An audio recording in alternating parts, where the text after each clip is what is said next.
Music वही अपना Ram studio.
उड़ी बाबा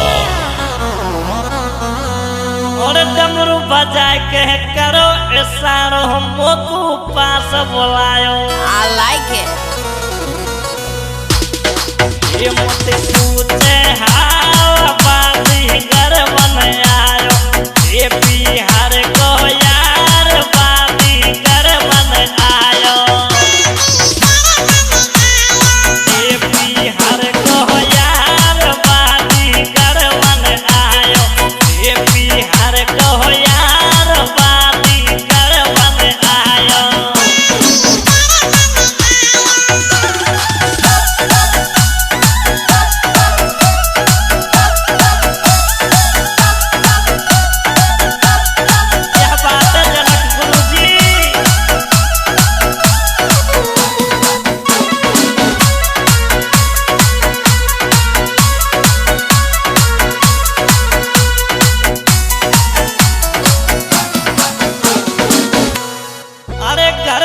पीछे आई जाइयो यहाँ बात नहीं हो पावे। अच्छा और घूर घूर के मत देखे तू क्यों मोकू मरवावे। अच्छा ये बगल में बेटी साथ बाती कर बन आयो। ये बिहार को यार बाती कर बन आयो।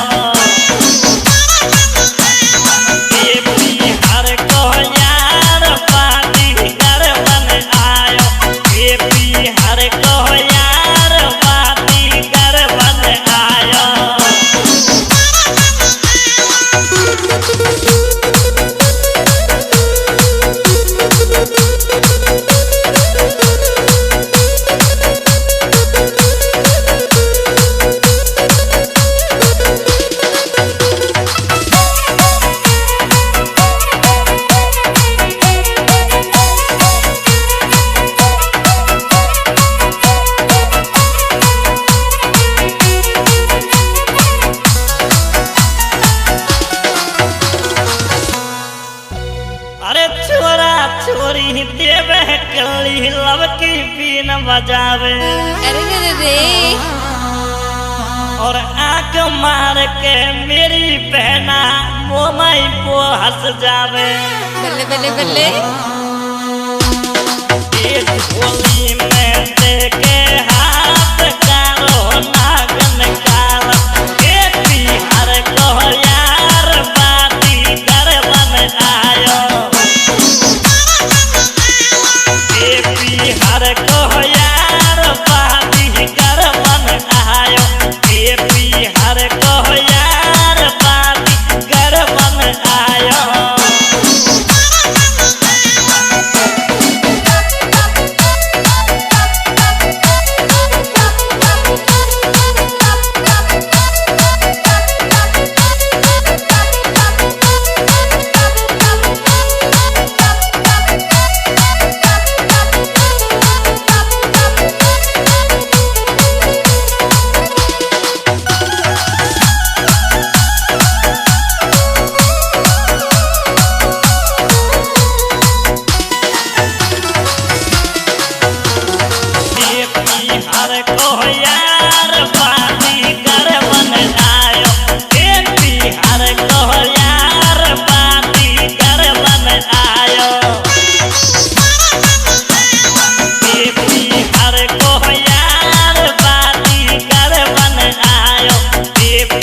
अरे को यार बाती कर बन आयो ये पिए